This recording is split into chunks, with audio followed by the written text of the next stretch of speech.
Oke, selamat sore sahabat Poltekun. Jumpa lagi bersama kita berdua ya, dosen dari manajemen logistik. Perkenalkan, saya di sini sebagai moderator Iwan Prasetyo. Nanti ada narasumber kita, bisnismen kita Pak Romat, beliau juga dosen dari manajemen logistik ya. Oke, kurang lebih selama 30 menit ya, apa 30 tahun ya, nanti kita akan terlalu lama. Oke.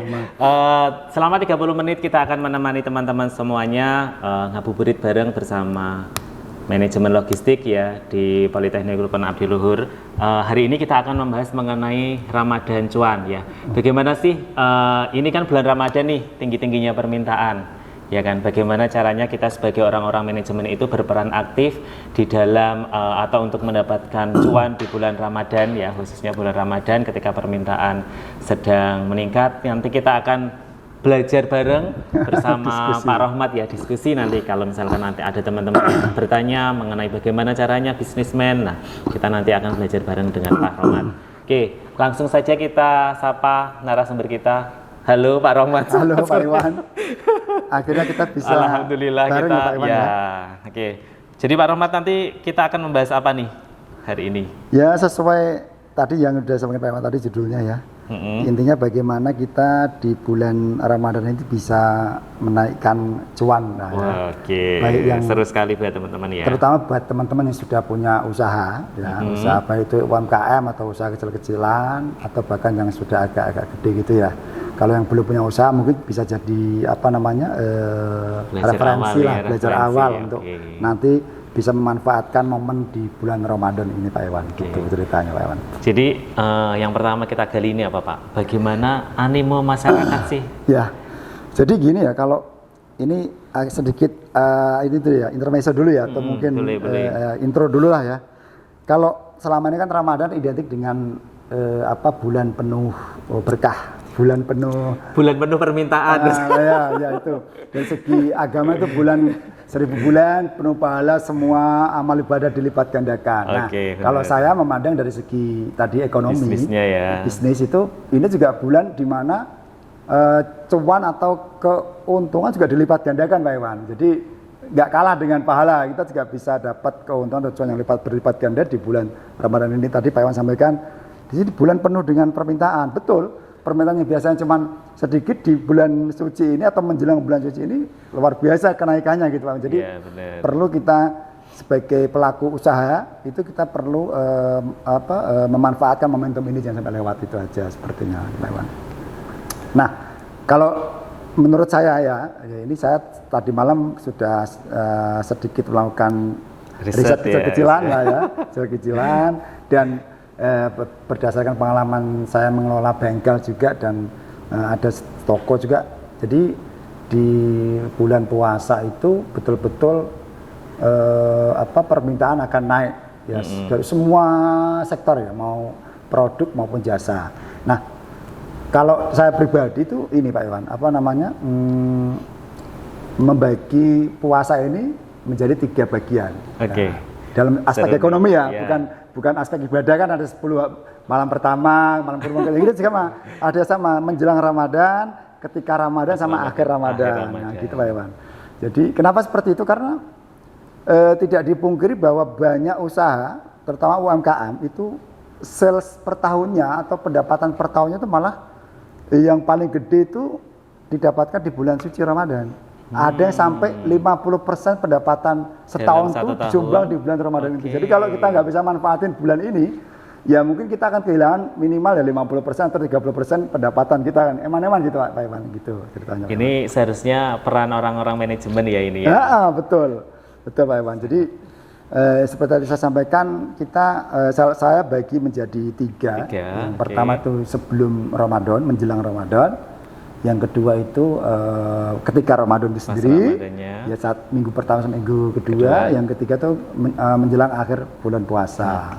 Nah, itu apa aja nanti kita bisa akan coba diskusi di situ. Mungkin Pak Iwan juga punya pengalaman juga yang nanti bisa dikolaborasikan seperti Pak Iwan. Ini sangat seru sekali ya teman-teman. Saya kira dampak dari bulan Ramadan itu hanya permintaan fashion, makanan, jadi pergerakan yang sangat cepat ini pada fashion dan makanan. Tetapi ternyata Pak Rohmat ini juga dia bisa menangkap karena beliau salah satu usahanya di bidang bengkel ya Pak ya. Iya, betul. Ini ternyata ada imbas dari bulan Ramadan nih. Ya. Nanti kita akan bahas apa saja sih biasanya yang mengalami peningkatan di imbasnya pada bengkelnya itu. Kayaknya kok nyeleneh banget gitu loh. Dari yang biasanya industri makanan, industri pakaian, ini kok malah bengkel yang juga malah kena imbasnya kenaikan dari permintaan gitu Pak Roman. Betul. Ini jadi kita ini beruntung ya tinggal di negara Indonesia yang notabene punya tradisi merayakan Idul Fitri atau Lebaran. Ya. Artinya apapun yang terkait dengan itu pasti akan menjadi satu magnet uang lah ya, atau istilahnya cuan ya. Jadi termasuk di bengkel juga. Kalau tadi Pak Iwan sampaikan, kok bisa ya bengkel ikut-ikutan meremo di bulan suci? Bisa. Ya, tadi karena efek ada Lebaran tadi Pak Iwan. Jadi bengkel itu kan tentunya orang-orang yang punya sepeda motor itu kan pengen merayakan Lebaran dengan tenang, dengan nyaman. Jadi mereka juga artinya pengen motornya itu juga dalam kondisi yang prima, ditunjang, nanti mereka pasti akan dapat THR dan sebagainya. Itu yang akan dimanfaatkan oleh kami sebagai pelaku industri otomotif, terutama di sepeda motor, untuk memberikan pelayanan khusus di bulan suci, terutama di akhir bulan suci Ramadan untuk pelayanan servis kepada konsumen. Nah, oke, tapi sebelum itu masuk nanti coba kita akan bagi tadi fase tadi ya Pak. Oke, siap. Pertama fase menjelang Ramadan tadi ya, itu biasanya banyak industri lah, terutama UMKM, terutama fashion ya, itu mempersiapkan mempersiapkan usahanya jauh-jauh hari sebelum Ramadan. Kalau saya di bengkel biasanya 3 bulan sebelum masuk bulan suci, saya akan persiapkan inventory saya, terutama stok barang saya. Jadi mulai permintaan saya akan naikkan sedikit sampai menjelang bulan suci. Nah, kalau di fashion mungkin bahkan ada yang sampai 6 bulan sebelum puasa ya, mereka menyiapkan inventorinya Pak, karena mereka tahu nanti pasti akan terjadi peningkatan permintaan. Jadi mereka persiapkan itu sampai mungkin 6 bulan sebelum udah siapin, dari mulai alurnya, SOP-nya, packaging nanti seperti apa, sampai bahan bakunya, karena mereka nggak mau ketinggalan, nggak mau nanti ketika ada permintaan tinggi tahu-tahu barangnya kosong kan. Ya, betul. Itu jadi sebelum Ramadan itu emang pertama itu. Jadi kenapa perlu disiapkan seperti itu? Karena di awal-awal sebelum puasa itu banyak orang itu mengalami peningkatan di beberapa permintaan. Jadi kalau tadi saya sudah catat berdasarkan surveinya Nielsen ya, itu 33% spending atau mereka mengeluarkan uang itu di bulan Ramadan itu sampai 33% lebih. Selama setahun itu 30, jadi sepertiganya itu di bulan suci itu. Jadi bayangin, gede sekali kan uang yang keluar kan, yang berputar di bulan suci itu. Jadi emang kalau nggak disiapkan jauh-jauh hari itu dari segi spending. Terus di awal sebelum bulan puasa itu yang meningkat biasanya apa aja sih? Yang pertama adalah jelas kebutuhan dapur itu. Mereka tidak pengen nanti di bulan puasa kehabisan bahan baku atau peningkatan harga bahan baku kan akan naik tinggi. Mereka biasanya akan lebih banyak beli di awal sebelum puasa untuk persiapan di bulan puasa. Karena apa? Tren di bulan puasa itu malah banyak orang yang pengen memasak di rumah sendiri gitu loh. Oke, di awal puasa. Iya, di awal puasa. Jadi di minggu pertama itu orang malah pengen masak-masak. Jadi gak ada, kalau nanti di YouTube tuh banyak muncul resep-resep ketika bulan puasa, tentu makanan apa, minuman apa. Jadi antusias masyarakat untuk masak di rumah itu ketika awal puasa tinggi. Jadi mereka mencoba untuk hunting bahan makanan, alat masak, dan resep-resep untuk mereka coba bikin ketika awal bulan Ramadan seperti itu. Ini sedikit saya menarik kesimpulan nih Pak Roman. Dari misalkan di awal bulan puasa itu animenya dia lebih ke pengen memasak sendiri. Berarti itu nanti yang akan berdampak terhadap kenaikan bahan pokok. Apakah betul seperti itu? Betul, itu salah satunya memang seperti itu Pak. Di luar akibat yang sudah biasa lah, permintaan yang tinggi, biasa kan hukum ekonomi ya. Permintaan naik pasti harga juga ikut naik seperti itu. Tapi memang itu sesuai dengan kebutuhan juga. Di bulan puasa orang kan frekuensi makan di luar agak menurun, terutama ya. Kalaupun ada buka bersama itu juga nggak sebanyak semuanya kan gitu. Apalagi sekarang ada larangan ASN, dilarang untuk buka bersama ya kan. Jadi itu akan menambah tadi ya permintaan akan F&B, terutama untuk bahan bakunya, makanan minuman itu untuk dimasak di rumah atau dibikin di rumah. Itu untuk tren di awal bulan puasa sampai minggu pertama. Jadi gak heran kalau di bulan puasa itu, ini juga ada survei ya dari salah satu survei itu, bahwa top 3 makanan minuman yang laku di bulan puasa itu minuman semua Pak Iwan ternyata. Yang pertama itu mineral, air mineral, yang kedua itu es teh, yang ketiga itu es yang macam-macam itu.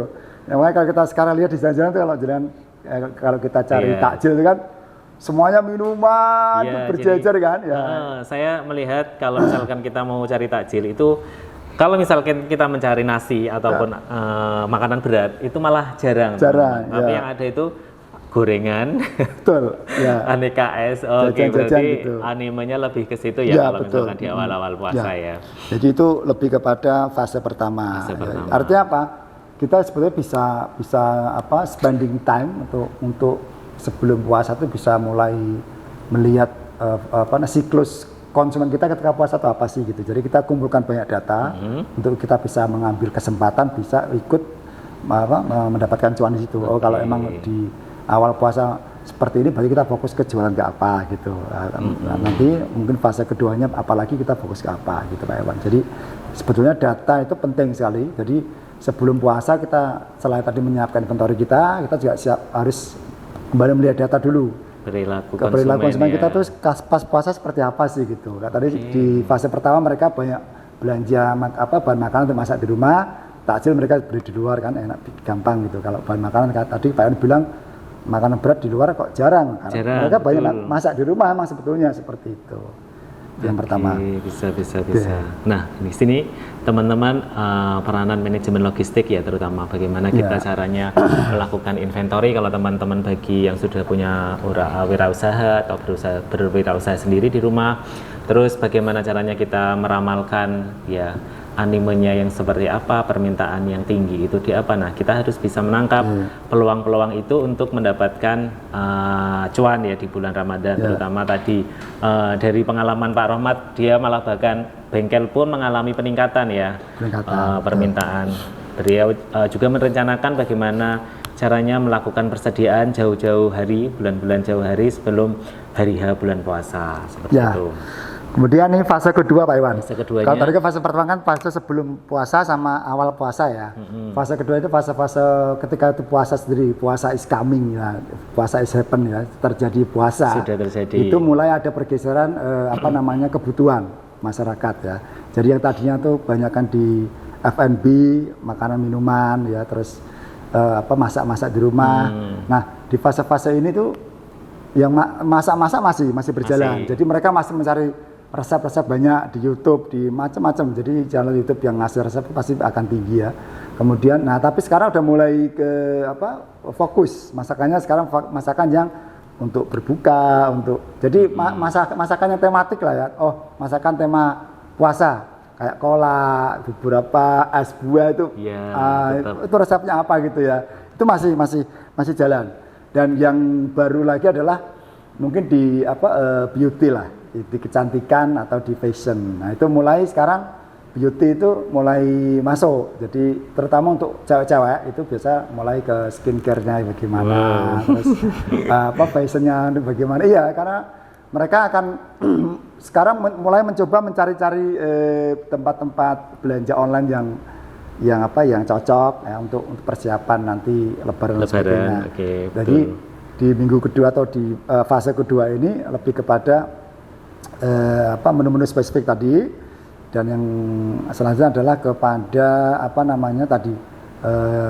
beauty tadi ya, untuk cewek-cewek terutama ya. Nah, kenapa nggak heran kalau di minggu kedua ini di fase kedua ini banyak resto-resto yang menawarkan menu-menu spesifik untuk buka puasa. Contoh sekarang kalau kita lihat di beberapa resto yang dari Kudus ya, mereka pasti menawarkan paket-paketan buka puasa banyak sekali, dan paket sahur juga bahkan ada, kayak hotel at home ada paket buka puasa. Saya nggak promosi ya, maaf ya, salah satu hotel ada tempat makanan lain juga sama. Jadi mereka ini di fase 2 ini, jadi mereka menawarkan banyak paket-paket buka dan paket sahur bahkan. Jadi ini saatnya mereka tadi ya tematik, makanan tematik mereka tawarkan. Sambil mulai sekarang untuk yang ibu-ibu ya, cewek-cewek mulai cari yang beauty untuk skincare dan lain sebagainya. Seperti itu Pak. Jadi ada pergeseran sedikit pergeseran kebutuhan ya gitu. Di samping kebutuhan pokok yang tetap tadi sahur dan buka itu. Nah, kalau di bidang lain di otomotif ini justru malah fase yang dibilang masih lesu. Jadi orang masih wait and see, enggak nanti dulu lah, tahan dulu untuk servis motor tahan dulu, tunggu waktu yang pas, mungkin nunggu THR turun ya kan dan sebagainya. Karena mereka sekarang yang dipentingkan yang dipentingkan pertama adalah buka puasa sama teman sama keluarga, yang kedua tadi untuk kebutuhan beautifikasi tadi ya, dan macam-macam pakaian untuk anak, untuk istri, untuk ya keluarga, intinya seperti itu. Jadi sekarang untuk otomotif masih wait and see, artinya belum begitu ramai, belum ada lonjakan, belum kelihatan. Nah, di fase ketiga nanti akan mulai kelihatan gitu. Ya, jadi seperti itu di fase kedua, Pak Iwan. Kalau fase ketiga itu biasanya fase ketiga biasanya di 2 minggu terakhir puasa. Jadi fase ketiga itu akan terlihat mulainya, pertama adalah mulai tadi pergeseran tadi yang tadi ada orang masih senang masak menu-menu, malah di fase ketiga itu malah orang mulai nggak begitu senang masak. Mungkin sudah jenuh. Iya, sudah jenuh. Jadi mereka mulai pengen buka di luar sama keluarga, tapi bukan yang buka bersama itu enggak ya. Lebih ke sama keluarga, terus pengen juga sahur di luar juga. Makanya nggak jarang di fase ketiga ini 2 minggu terakhir menjelang puasa selesai itu banyak restoran tuh mengatur jam bukanya. Jadi mereka ada jam buka untuk puasa, jam buka untuk sahur. Jadi ada seperti itu. Itu yang pertama. Yang kedua, di sini juga mulai fase di mana tadi ya kelanjutan dari yang beautifikasi tadi ya. Jadi mulai sekarang ke fashion sama ke di mana sekarang fase-fase peningkatan gift atau hadiah. Hadiah ini peluang usaha baru ini. Ini di fase ketiga ini luar biasa nih semua. Jadi yang pengen punya usaha kasih hampers gift itu tinggi sekali. Karena apa, emang di fase ketiga ini orang akan saling memberikan hadiah kepada kolega, ke saudara, keluarga jauh, minimal kartu ucapan sama ada bingkisan kecil gitu ya. Itu di fase ketiga ini, Pak. Jadi gak heran kalau mungkin penjualan sarung atau penjualan hampers dalam bentuk makanan ringan itu akan naik di fase ketiga ini. Di 2 minggu terakhir puasa itu pasti akan tinggi. Jadi ini saatnya bagi yang punya usaha di bidang pengemasan makanan untuk gift ya, untuk hadiah itu di fase ketiga ini tinggi. Nah, selain itu juga didukung oleh animo masyarakat di bulan puasa itu untuk pergi umroh itu tinggi, Pak Iwan.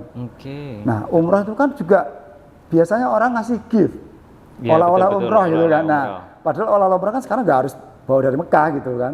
Di sini di pasar Kliwon pun banyak yang jualan, mau kurma ada, sajadah ada, mukena ada, tinggal ya kita beli di sini, siapin di sini. Artinya gift ini selain untuk lebaran juga untuk olah-olah umroh juga tinggi gitu. Jadi di fase ketiga ini orang untuk umroh itu malah berlipat-lipat, Pak Iwan, keinginannya. Karena memang dari dulu ya, ketika bulan Ramadan itu orang umroh itu malah tinggi sekali, terutama di 10 hari terakhir bulan Ramadan atau di 2 minggu terakhir kan, di fase ketiga ini kan. Itu orang itu pengen sekali umroh, banyak sekali, walaupun mahal banyak sekali, karena mereka pengen mendapatkan keutamaan 10 malam terakhir di tanah suci gitu kan. Jadi tinggi. Jadi mereka akan tentunya kan itu menimbulkan kebutuhan untuk hadiah olah-olah yang tinggi juga. Yang kedua akses di logistik juga. Ini kan juga akhirnya akses ke logistik kan, untuk orang umroh di sana. Kedua tiketing juga akan naik, wisata juga otomatis akan naik di Mekah terutama ya, kalau di sekitar enggak ya. Hotel juga akan naik, padahal di banyak dunia itu ketika bulan puasa hotel turun, okupasi turun, bahkan sampai diskon. Kemarin saya dapat beberapa WA dari beberapa hotel-hotel pernah saya nginep itu menawarkan diskon sampai 50%, yang ada 1 juta cuma 500.000. Itu sudah free sahur sama buka. Karena memang betul di bulan puasa itu betul-betul hotel tuh huniannya okupasinya turun sekali. Nah, dia akan naik ketika sudah mulai lebaran lagi. Nah, jadi di fase ketiga ini untuk ibu-ibu, untuk cewek-cewek itu lebih kepada tadi temanya adalah fase ketiga itu adalah selain tadi ya untuk gift, umroh dan macam adalah temanya bagaimana membuat lebaran terlihat sempurna. it looks good ya Idul Fitri itu kelihatan bagus. Jadi apa? Tetap masih di beautifikasi, skincare ya untuk cewek-cewek, fashion untuk cewek-cewek. Kalau cowok-cowok itu lebih kepada grooming, penataan rambut, wajah ya. Makanya nggak heran kalau potong rambut di akhir bulan puasa itu pasti penuh semua. Kesempatan gitu. Juga ini bagi yang tukang potong rambut, yang punya usaha dipotong rambut barbershop itu pasti itu mulai panen tuh di 2 minggu terakhir menjelang Lebaran tuh. Wah kalau bisa itu pakai robot ya nggak usah tutup itu 24 jam bisa jalan terus. Jadi kalau cowok-cowok itu lebih ke groomingnya, jadi grooming itu naik sekitar 20% Pak Wan, ada datanya. Kalau untuk cowok-cowok lebih kepada fashionnya, fashion pakaiannya gimana gitu. Nah, seperti itu. Jadi bagaimana setiap fase, setiap minggu di bulan puasa itu menimbulkan banyak opportunity Pak Iwan.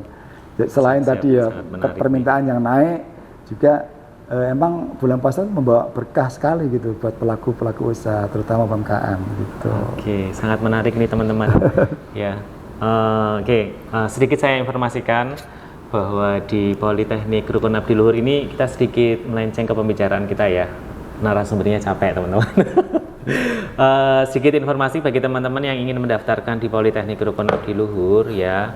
Tagline kita cukup 1 juta, teman-teman sudah bisa melanjutkan pendidikan ya. Terus selain itu biaya bulanannya sangat terjangkau karena biaya bulanannya dimulai dari 500.000. Bagi teman-teman ada beberapa nanti beasiswa ya yang kami tawarkan, paket A, paket B, paket C. Ya untuk informasi lebih lanjut nanti teman-teman bisa menghubungi tim PMB dari Politeknik Rukun Abdi Luhur. Oke. Mantap. Seperti itu. Ada lagi yang mau disampaikan? Sebetulnya masih ada banyak. Fase 1 lagi fase sih. Fase keempat kalau saya bilang ya. Fase di mana? Fase tambahan ini. Fase setelah puasa. Banyak orang menganggap setelah puasa udah selesai habis, nggak ada kelihatan ekonomi lagi. Tapi ya salah. Sebetulnya fase keempat itu fase-fase di mana orang mulai beralih dari yang tadi ke makanan, ke minuman, pakaian. Nah, ini sekarang mulai fase ke hiburan dan wisata. Nah, jadi bisa dilihat nanti ketika habis Lebaran, memang waktunya pendek karena mereka harus kerja lagi gitu kan. Tapi di waktu pada itu mereka akan mencari tempat-tempat rekreasi ya kan, ke pantai, ke taman-taman bermain gitu. Masih tinggi nanti. Hotel juga kenapa di fase itu menaikkan harga karena sudah mulai kenaikan permintaan mulai tinggi. Ya. Jadi setelah puasa selesai itu nggak terus selesai bisnis, masih ada peluang lagi yaitu di peluang di wisata tadi. Berarti tiket yang naik, terus transportasi juga naik. Oh ya, tadi saya belum singgung juga ya, di bulan puasa itu kan kenaikan penggunaan transportasi naik pesat ya. Karena tahun lalu di BPS menyampaikan bahwa pengguna jasa kereta api itu tahun lalu itu naik di atas estimasi yaitu sampai 139% untuk jasa kereta api saja. Artinya luar biasa, pada tahun lalu masih ada pembatasan. Tahun ini saya yakin akan jauh lebih tinggi lagi kenaikan pengguna jasa transportasi umum, entah itu kereta api, bis, dan kalau dulu kan ada pembatasan, karena ini nggak ada pembatasan. Bahkan kemarin juga pemerintah sudah menyampaikan bahwa akan memajukan cuti bersama ke tanggal 19, artinya tanggal 18 sore mereka udah mulai bisa pulang. Mudik. Betul. Jadi saya yakin akan jauh lebih banyak lagi masyarakat yang akan mudik, dan itu tentunya akan membuat bisnis di bidang transportasi akan meraih cuan berlipat-lipat gitu kan. Jadi ini juga bisa dimanfaatkan oleh bisnis yang lain juga, mungkin di restoran atau di tempat makan rest area itu kan mereka butuh istirahat, butuh itu ya kan, atau mungkin ya tadi oleh-oleh itu pasti akan tinggi juga seperti itu. Jadi ya betul-betul Ramadan itu bulan penuh berkah lah ya, baik bagi yang menjalankan Ramadan, orang Muslim, orang Islam, ataupun bagi yang non Muslim dengan usaha dan bisnis mereka seperti itu. Jadi betul-betul kita jangan sampai, kita terutama orang Muslim sendiri ya, yang punya usaha itu jangan sampai kelewatan ini momennya ya. Momen yang sangat luar biasa. Cara wong iki yo saiki wayahe untuk golek duit sing seakeh-akeh gitu. Jadi jangan sampai kita kelewatan. Tadi yang pertama adalah kita harus siapkan tadi data. Kita pelajari data perilaku konsumen di bulan puasa itu kita betul-betul kita siapkan. Kita tahu perilaku seperti apa, kita mulai persiapan, kita mau apa di tiap-tiap fase tadi seperti itu kira-kira. Oke. Gitu Pak Iwan. Thank you teman-teman, kurang lebih sudah 30 menit ya kita menemani teman-teman apa ini bukber ya. Ya, menjelang buka puasa. Bukber ya. Sambil jalan-jalan cari takjil, bisa sambil belajar sedikit lah mengenai bisnis ya kita. Oke, kurang lebih 30 menit.